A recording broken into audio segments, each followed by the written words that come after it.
So hi friends, welcome to our channel. Friends, మనకి నిరుద్యోగ అభ్యర్థులకి 4000కి పైగా వేకెన్సీస్తో ఆఫీషియల్ లెవెల్ జాబ్స్కి సంబంధించి ఒక భారీ నోటిఫికేషన్ అనేది ఆఫీషియల్గా అయితే రిలీజ్ చేయడం జరిగింది.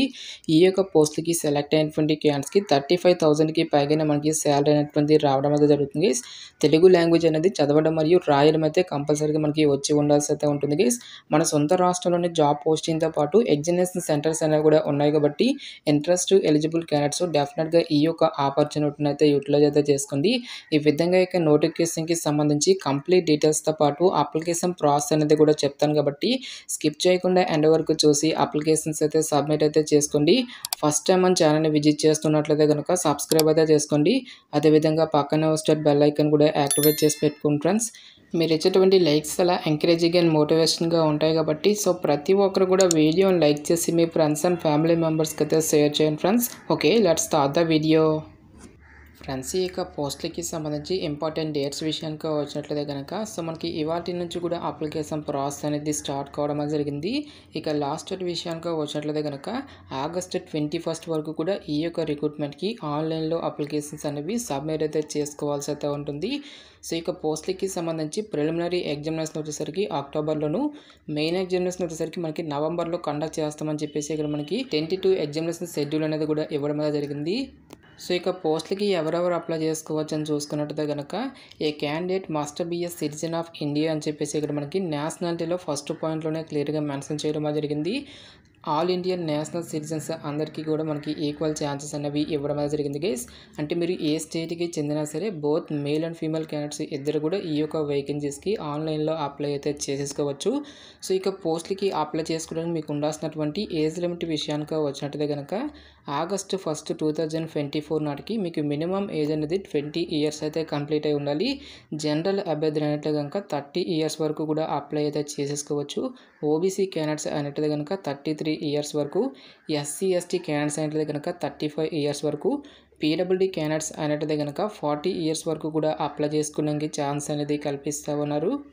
గాయస్, మనకి ఈ యొక్క నోటిఫికేషన్ ద్వారా ఏ బ్యాంక్స్ అనేవి పార్టిసిపేట్ చేస్తున్నాయి అని చూసుకున్నట్టయితే కనుక టోటల్గా ఇక్కడ మనకి 11 డిఫరెంట్ టైప్స్ ఆఫ్ బ్యాంక్స్ అనేవి ఈ యొక్క నోటిఫికేషన్లో మనకి పార్టిసిపేట్ అయితే చేయడం జరుగుతుంది.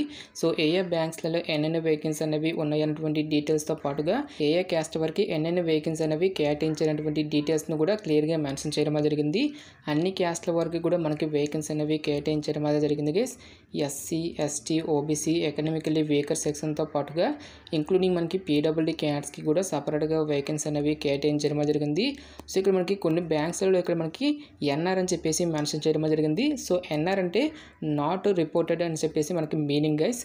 సో ఈ విధంగా ఎన్ఆర్ అని చెప్పేసి ఉన్నటువంటి యొక్క బ్యాంక్స్ అన్నిటిలో వేకెన్సీస్కి సంబంధించిన డీటెయిల్స్ అనేవి మనకి ఇంకా రిపోర్ట్ అయితే చేయలేదు. సో ఫర్దర్గా మరికొద్ది రోజులు యొక్క బ్యాంక్స్ అన్నీ కూడా ఒక వేకెన్సీస్కి సంబంధించిన డీటెయిల్స్తో మనకి రిపోర్ట్ అనేది చేయడం అయితే జరుగుతుంది. సో ఈ విధంగా రిపోర్ట్ అనేది చేసిన తర్వాత మనకి వేకెన్సీ అనేవి ఇంక్రీజ్ అయ్యేటువంటి అవకాశం అయితే ఉంటుంది కాబట్టి ఇంట్రెస్ట్ ఉన్నటువంటి ప్రతి ఒక్క క్యాండిడేట్ కూడా ఈ యొక్క రిక్రూట్మెంట్కి అప్లై అయితే చేసేసుకోండి. టోటల్గా మనకి ఈ యొక్క నోటిఫికేషన్ ద్వారా 4,455 వేకెన్సీస్కి సంబంధించి ఈ యొక్క జాబ్ నోటిఫికేషన్ అనేది రిలీజ్ చేయడం జరిగింది. నెక్స్ట్ ఈ యొక్క పోస్టులకి సంబంధించి అప్లికేషన్ ప్రాసెస్ విషయానికి వచ్చినట్లయితే కనుక ఓన్లీ ఆన్లైన్లోనే అప్లై చేసుకోవాల్సి అయితే ఉంటుంది. అప్లికేషన్ ఫీజుకి సంబంధించిన డీటెయిల్స్ కనుక చూసుకున్నట్లయితే కనుక ఎస్సీ ఎస్టీ పీడబ్ల్యూడీ క్యాండిడేట్స్ ఎవరైతే ఉంటారో ఈ యొక్క candidates only 175 rupees application fee అనేది పే చేయాల్సి అయితే ఉంటుంది. ఎస్సీ ఎస్టీ పీడబ్ల్యూడీ క్యాండిడేట్స్ కాకుండా రిమైనింగ్ కేటగిరీకి చెందినటువంటి క్యాండిడేట్స్ అందరూ కూడా 850 రూపీస్ అప్లికేషన్ ఫీజు అనేటువంటి దాన్ని ఆన్లైన్లో పే చేయాల్సి అయితే ఉంటుంది.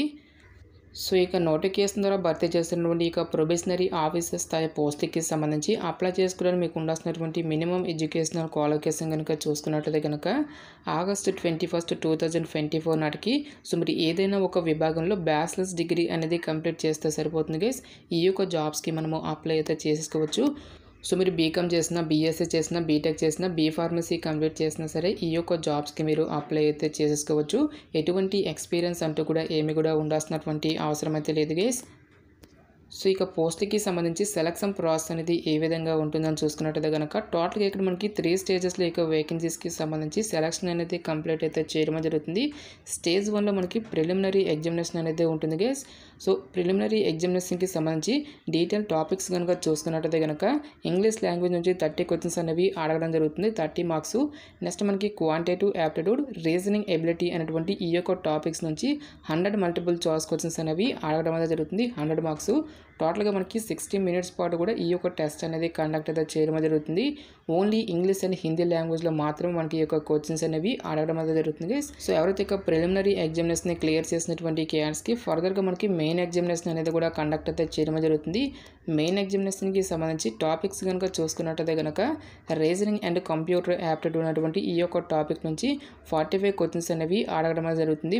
60 మార్క్స్. నెక్స్ట్ మనకి జనరల్ ఎకానమీ, బ్యాంకింగ్ అవేర్నెస్ అనేటువంటి ఈ యొక్క టాపిక్స్ నుంచి 40 మల్టిపుల్ చాయిస్ క్వశ్చన్స్ అనేవి అడగడం అయితే జరుగుతుంది. నెక్స్ట్ మనకి English language, data analysis and interpretation అనేటువంటి ఈ యొక్క టాపిక్స్ నుంచి రిలేటెడ్గా మనకి 155 మల్టిపుల్ చాయిస్ క్వశ్చన్స్ అనేవి అడగడం అయితే జరుగుతుంది. టోటల్గా మనకి 200 మార్క్స్.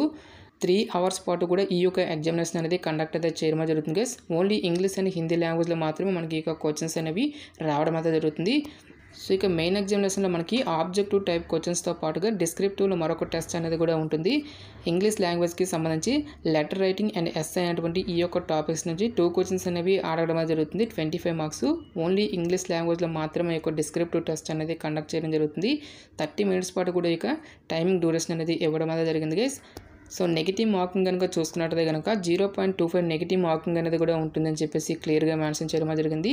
అంటే మనకి 4 మిస్టేక్స్కి 1 మార్క్ అనేది డిడక్ట్ చేయడం జరుగుతుంది అని చెప్పేసి ఇక్కడ మనకి రిక్రూట్మెంట్ నోటిఫికేషన్లోనే క్లియర్గా మెన్షన్ చేయడం జరిగింది. సో ఎవరైతే ఇక మెయిన్ ఎగ్జామినేషన్ కూడా క్లియర్ చేసినటువంటి క్యాండిడేట్స్కి ఫర్దర్గా మనకి ఇంటర్వ్యూ అనేది కూడా కండక్ట్ చేసేసి ఈ యొక్క వేకెన్సీస్కి ఎంపిక అయితే చేయడం జరుగుతుంది. ఎగ్జామినేషన్ సెంటర్స్కి సంబంధించిన డీటెయిల్స్ కనుక చూసుకున్నట్లయితే కనుక ఆంధ్రప్రదేశ్ అభ్యర్థులకు వచ్చేసరికి ప్రిలిమినరీ ఎగ్జామినేషన్ అనేది అనంతపూర్, ఏలూరు, గుంటూరు, విజయవాడ, కడప, కాకినాడ, కర్నూలు, నెల్లూరు, ఒంగోలు, రాజమండ్రి, శ్రీకాకుళం, తిరుపతి, విశాఖపట్నం, విజయనగరం అనేటువంటి ఈ యొక్క లొకేషన్లో మనకి ప్రిలిమినరీ ఎగ్జామినేషన్ అనేది కండక్ట్ చేయడం జరుగుతుంది. మెయిన్ ఎగ్జామినేషన్ అనేది మాత్రం మనకి గుంటూరు, విజయవాడ, కర్నూలు, విశాఖపట్నం అనేటువంటి ఈ యొక్క లొకేషన్స్లో మాత్రమే మనకి కండక్ట్ అయితే చేయడం జరుగుతుంది. నెక్స్ట్ తెలంగాణ అభ్యర్థులకి సంబంధించి డీటెయిల్స్ కనుక చూసుకున్నట్టయితే కనుక హైదరాబాద్, సికింద్రాబాద్, కరీంనగర్, ఖమ్మం, మహబూబ్ నగర్, వరంగల్ అనేటువంటి ఈ యొక్క లొకేషన్స్లో ప్రిలిమినరీ ఎగ్జామినేషన్ అనేది కండక్ట్ చేయడం జరుగుతుంది. మెయిన్ ఎగ్జామినేషన్ అనేది మాత్రం హైదరాబాద్, సికింద్రాబాద్, కరీంనగర్ అనేటువంటి ఈ యొక్క లొకేషన్లో మాత్రమే మెయిన్ ఎగ్జామినేషన్ అనేది కండక్ట్ చేయడం జరుగుతుంది. గాయస్ మనకి ఈ యొక్క నోటిఫికేషన్ అనేది institute of banking personal selection IBPS నుంచి ఆఫీషియల్గా రిలీజ్ అయినటువంటి యొక్క probationary officers and management training పోస్టులకి సంబంధించిన job notification details. Interest eligible candidates డెఫినెట్గా ఈ యొక్క ఆపర్చునిటీని అయితే యూటిలైజ్ అయితే చేసుకోండి. ఇక పోస్టులకి సెలెక్ట్ అయినటువంటి క్యాండిడేట్స్కి జాబ్ పోస్టింగ్ అనేది కూడా మన యొక్క సొంత రాష్ట్రంలోనే ఉంటుంది కాబట్టి డెఫినెట్గా ఈ యొక్క రిక్రూట్మెంట్కి అప్లై అయితే చేసుకోండి. ఇక నోటిఫికేషన్కి సంబంధించిన లింక్స్ అన్నింటినీ కూడా వీడియో డిస్క్రిప్షన్లోను కామెంట్ సెక్షన్ అయితే ప్రొవైడ్ అయితే చేస్తాను గైస్. ఇంకా ఈ యొక్క నోటిఫికేషన్కి సంబంధించి మీకు ఎటువంటి డౌట్స్ వచ్చినా సరే నాకు కామెంట్ సెక్షన్లో కామెంట్ అయితే చేయండి. ఇటువంటి మరిన్ని జాబ్ అప్డేట్స్ కోసం మన ఛానల్ని సబ్స్క్రైబ్ చేసుకుని బెల్ ఐకాన్ కూడా యాక్టివేట్ చేసి పెట్టుకోండి. సో ఇది ఫ్రెండ్స్ ఇవాళ వీడియో. రేపు మరొక మంచి జాబ్ అప్డేట్తో మళ్ళీ మీ ముందుకు రావడమే జరుగుతుంది.